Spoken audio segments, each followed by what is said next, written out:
Hahanguin natin ang mabuting balita sa Ebanghelyo ni San Mateo, Kabanata 8, mga talatang 23 hanggang 27. Noong panahong iyon, sumakay si Jesus sa bangka kasama ang kanyang mga alagad.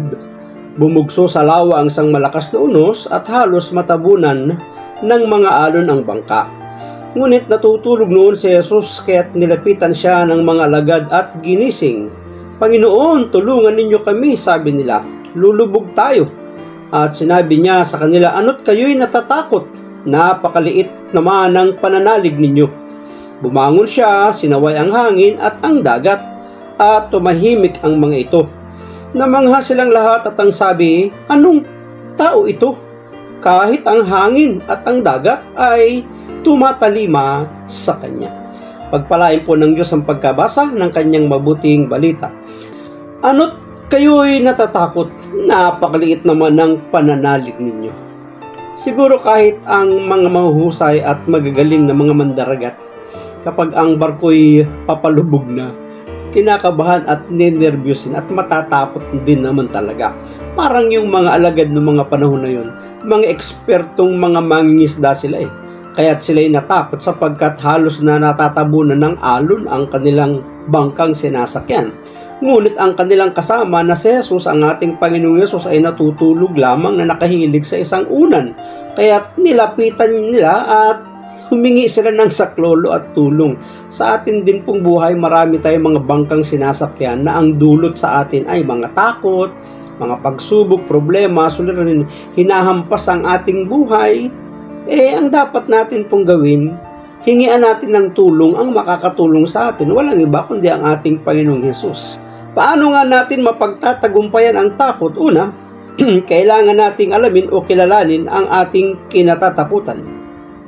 Hindi palaging lantad sa ating kaalaman ang bagay na ating kinatatakutan. May mga pagkakataon na bigla na lamang natin itong nararamdaman. Totoo din naman eh. Sa mga pagkakataon na tayo ay natatakot, mahalaga na alam natin ang pinagmumulan nito. Hindi tayo mananalo sa kaaway na hindi natin nakikilala. Totoo din yun, kaya dapat nalalaman natin kung ano yung mga bagay na kinatatakutan natin. Kalawa, dalhin natin ang ating takot sa Diyos. Tulad ng mga alagad, kailangan nating ilapit ang ating takot sa Diyos. May dahilan sa ating mga nararamdamang takot. Hindi naman palaging masama ang epekto nito sa atin.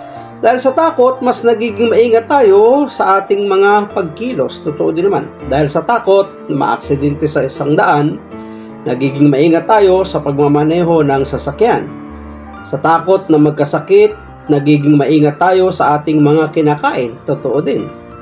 Subalit may mga takot din naman na tila nagkukulong at pumipigil sa atin para mamuhay ng mapayapa at nakasisira ng ating relasyon sa ating kapwa. Hindi masama kung isusuko natin ang mga takot na ito sa Diyos upang tulungan niya tayong malabanan ang mga takot na ito. Ikatlo, pagtagumpayan natin ang takot sa tulong ng pananampalataya. Ang pananampalataya ay sandata at gamot sa anumang lahat ng takot. Lahat naman tayo marahil ay nakakaramdam ng pagkatakot. Ngunit sa tulong ng ating pananampalataya, nalalaman natin na walang takot na hindi natin kayang talunin dahil kasama natin ang ating Panginoon. Kaya ganun na lamang yung pagtatanong ni Jesus sa kanyang mga alagad. Ano't kayo'y natatakot? Napakaliit naman ng pananalig ninyo. So ito yung paraan upang kailangan mapagtagumpayan natin ang mga takot. Paano natin mapagtatagumpayan? Una, kailangan nating alamin o kilalanin ang ating kinatatakutan. Ikalawa, dalhin natin ang ating takot sa Diyos. At ang ikatlo, pagtagumpayan natin ang takot sa tulong ng pananampalataya. Maraming salamat at pagpalain po tayo ng ating Panginoon. Ang akin lamang palaging sambit, I love you with the love of the Lord. Bye-bye and bye-bye.